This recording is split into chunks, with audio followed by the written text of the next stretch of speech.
بسم الله الرحمن الرحيم حامدا ومصليا ومسلما أما بعد فأعوذ بالله من الشيطان الرجيم بسم الله الرحمن الرحيم الله لا إله إلا هو الحي القيوم لا تأخذه سنة ولا نوم له ما في السماوات وما في الأرض من ذا الذي يشفع عنده إلا بإذنه يعلم ما بين أيديهم وما خلفهم ولا يحيطون بشيء من علمه إلا بما شاء وسع كرسيه السماوات والأرض ولا يعوده حفظهما وهو العلي العظيم لا إكراه في الدين قد تبين الرشد من الغي ومن يكفر بالطاغوت ويؤمن بالله فقد استمسك بالعروة الوثقى لا انفصام لها والله سميع عليم الله ولي الذين آمنوا يخرجهم من الظلمات إلى النور والذين كفروا أولياءهم الطاغوت يخرجونهم من النور إلى الظلمات أولئك أصحاب النار هم فيها خالدون۔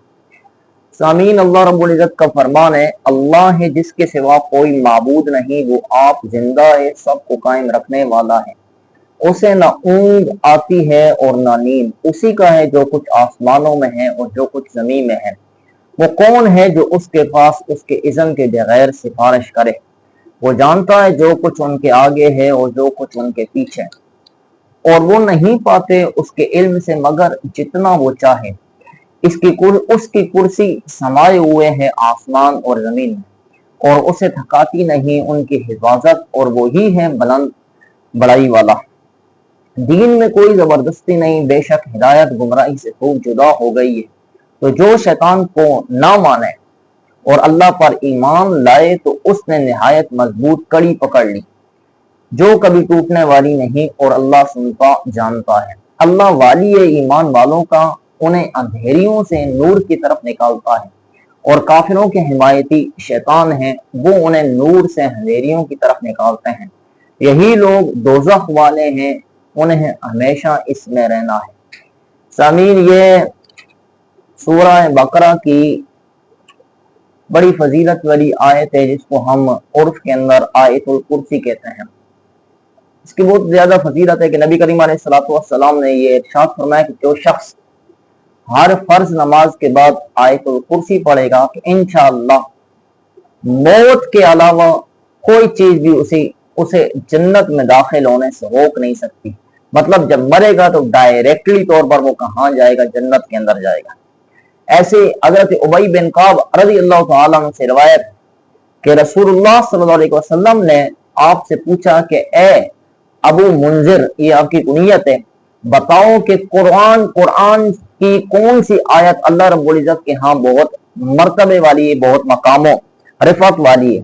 تو آپ نے ارشاد فرمایا، جواباً عرض کی، یا رسول اللہ صلی اللہ علیہ وسلم آیت الکرسی ہے۔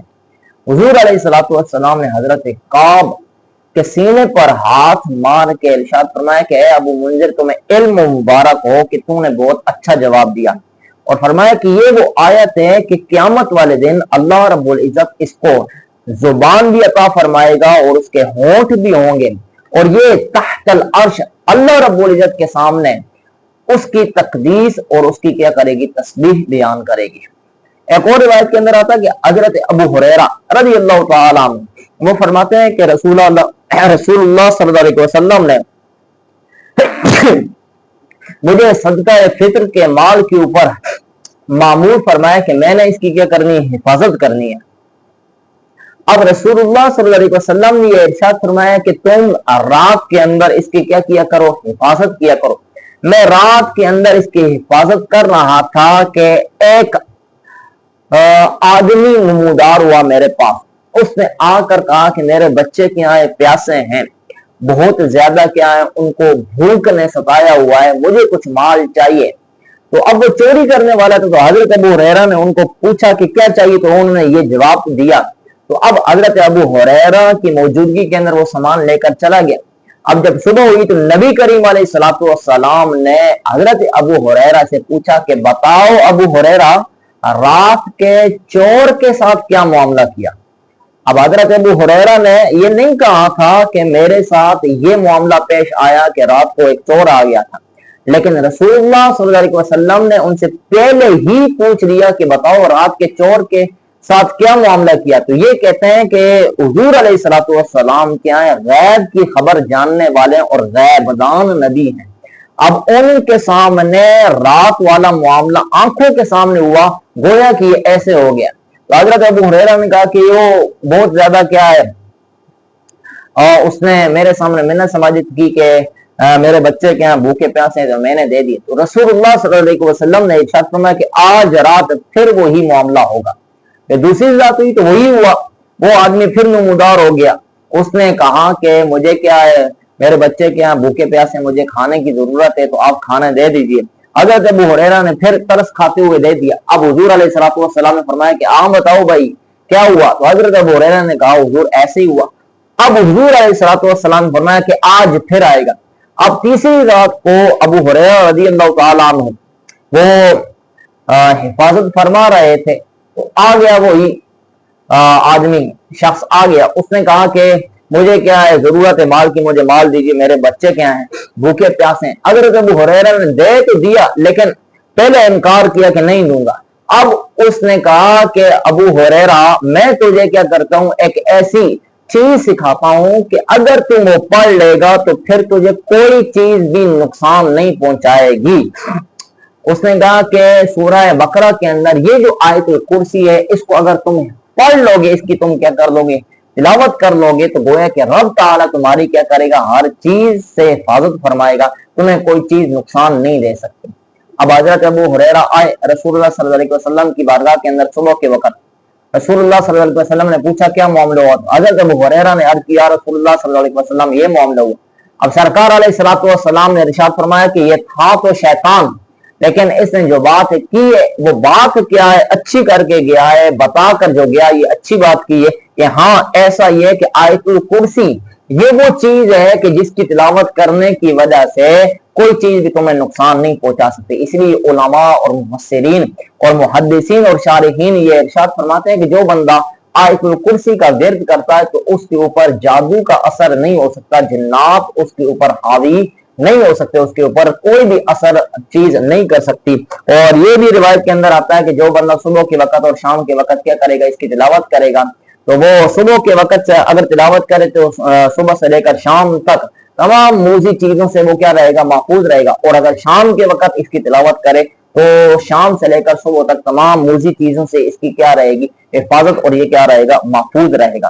تو یہ آیت الکرسی ہے، اس کے اندر اللہ رب العزت نے اپنے توحید کا بیان کیا۔ یہ یاد رکھیے کہ قرآن مجید فرقان حمید کے اندر تمام مضامین یکجاں نہیں ہیں، اکٹھے نہیں ہیں، ایک جگہ کے اندر نہیں، بلکہ علیحدہ علیحدہ ہیں۔ کیوں؟ اس لیے کہ ایک ہی جگہ کے اندر ایک موضوع کو پورا ذکر کر دیا جائے تو بعض اوقات جو قاری ہوتا ہے، جو پڑھنے والا ہوتا ہے، جو کتاب کو پڑھنے والا ہوتا ہے، تو وہ اس اقتاحت کا شکار ہو جاتا، اس سے اکتا جاتا ہے۔ لیکن یہ وہ واحد کتاب ہے کہ جس کے اندر قاری کو اکتاحت نہیں ہوتی ہے، اس سے وہ اکتاتا نہیں ہے، کیونکہ اس کے سارے مضامین یکجاں نہیں، ایک جگہ کے اندر نہیں، بلکہ الگ الگ ہیں۔ تو یہاں پر اللہ رب العزت نے گویا کہ پیچھے رسولوں کو ذکر کیا، رسالت کا ذکر کیا، اب یہاں پر اللہ رب العزت نے اپنی توحید کا ذکر کیا۔ یہاں پر یہ آیت الکرسی پوری کی پوری اللہ رب العزت کی وحدانیت پر، رب تعالیٰ کی توحید پر دلالت کر رہی۔ فرمایا کہ اللہ وہ ہے کہ جس کے سوا کوئی معبود نہیں، وہ زندہ ہے، یعنی کہ حیات ہے اس کے پاس، القیوم قائم کرنے والا، یعنی کہ ہر چیزوں کو قیام دینے والا ہے، ہر چیز اس کے ہر چیز اپنے وجود کے اندر اس کا کیا ہے، اور اس کی وہ کیا ہے، محتاج ہے۔ آگے فرمایا لا تأخذہ سنۃ ولا نوم، کہ وہ ذات ایسی ہے کہ اس کے اوپر اونگ بھی نہیں آتی اور اس کے اوپر نیند بھی نہیں آتی۔ اونگ کہتے ہیں کہ جو بندہ ابتدائی نیند کے اندر جو ہے نا وہ جھولے جو کھا رہا ہوتا ہے، آنکھوں کے اندر جو رتک پھیل جاتی ہے اس کو اونگ بولتے ہیں۔ پھر بندہ جو سو جاتا ہے اس کو کیا کہتے ہیں، نیند کہتے ہیں۔ حضرت عبداللہ بن عباس رضی اللہ تعالیٰ عنہ سے روایت ہے کہ حضرت امام آلوسی نے تفسیر روح المعانی کے اندر یہ بات نقل کی۔ حضرت موسیٰ علیہ السلام کے پاس کچھ یہودی آئے، آپ کی امت میں سے کچھ حضرات آئے، انہوں نے عرض کی کہ اللہ نہ سوتا ہے نہ سوتا ہے، نہ اس کے اوپر اونگ آتی، تو یہ کس طرح ہو سکتا ہے؟ تو اب حضرت موسیٰ علیہ السلام نے کہا کہ تم استغفار کرو، تم توبہ کرو، تم نے بہت بڑی بات کی۔ اب اللہ کی طرف سے وحی ہوئی، اے موسیٰ یہ تم سے پوچھتے ہیں کہ اللہ نہ سوتا ہے نہ اس کو اونگ آتی ہے، تو میں اس کا تمہیں تجربہ کر کے بتاتا ہوں۔ حضرت موسیٰ علیہ السلام کو رب تعالیٰ نے حکم دیا کہ ایسے کرو کہ آج رات تم نے سونا نہیں ہے، جاگنا ہے، اور دونوں ہاتھوں کے اندر